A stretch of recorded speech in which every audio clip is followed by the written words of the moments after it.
ಅಧಿಕಾರಿಗಳು ಮತ್ತೆ ಸರ್ಕಾರದವರು ಹೆಂಗ್ ನಡ್ಸ್ಕೋಬೇಕು ಅಂತ ಹೇಳಿ ಅವ್ರ ಗುರುಗಳ ಆಶೀರ್ವಚನ ನೋಡಿ ಹೋಗಿದ್ದಾರೆ.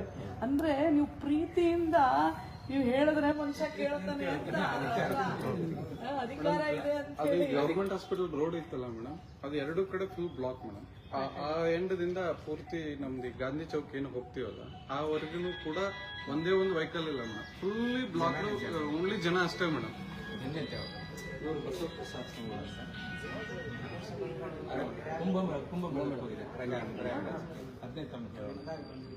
ಇರ್ಲಿ ನಾನು ಇನ್ನೊಂದ್ಸಲ ಅವರೇ ಫೋನ್ ಮಾಡಿ ಹೇಳಿದ್ರು ತಾವು ಬರ್ತಾ ಇದ್ದೀರಿ ಅಂತ, ಎಲ್ಲ ವ್ಯವಸ್ಥೆ ಮಾಡ್ರಿ ಅಂತ ಹೇಳಿದ್ರು. ಇವರಿಗೆ ಹೇಳಿದ್ರು ಇಲ್ಲ, ಇನ್ನೊಂದ್ಸಲ ಗೌರ್ಮೆಂಟ್ ಕೆಲಸ ಇಟ್ಕೊಂಡು ಬರಬಾರ್ದು.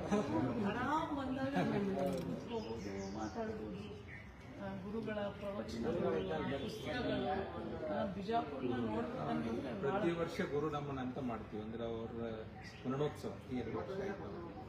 ಆ ದಿವಸ ಜನವರಿ 2ನೇ ತಾರೀಕಿಗೆ ಅವರು ದೇಹ ಬಿಟ್ಟು ಅದೇ ದಿವಸ ಗುರು ನಮನ ಮಹೋತ್ಸವ ಒಂದು ವಾರ ಮುಂಚೆ ಎಲ್ಲರೂ ಬಂದಿರ್ತಾರೆ. ಸುಮಾರು ಒಂದು 50 ಜನ. ಒಂದು 9 ದಿವಸ ಚಿಂತನೆ ಗೋಷ್ಠಿ ನಡೀತದೆ. ಚಿತ್ತೂರು ಶ್ರೀಗಳ ಬಂದಿದೆ. ಇನ್ನು ಅನೇಕ ಮಹಾತ್ಮರು ಬಂದು ಪ್ರತಿ ವರ್ಷ ಗುರು ನಮನ ಮಹೋತ್ಸವ ಅಂತ ಮಾಡ್ತೀವಿ. ಜನವರಿ 2ನೇ ತಾರೀಕು ಪುಷ್ಪಾರ್ಪಣೆ. ಮುಂದಿನ ವರ್ಷ ನಾನು ಬರ್ತೀನಿ. ಖಂಡಿತ ಬಹಳ ಸಂತೋಷ. ಏನಾದರೂ ಉಪಹಾರ ಏನು ಬೇಡ.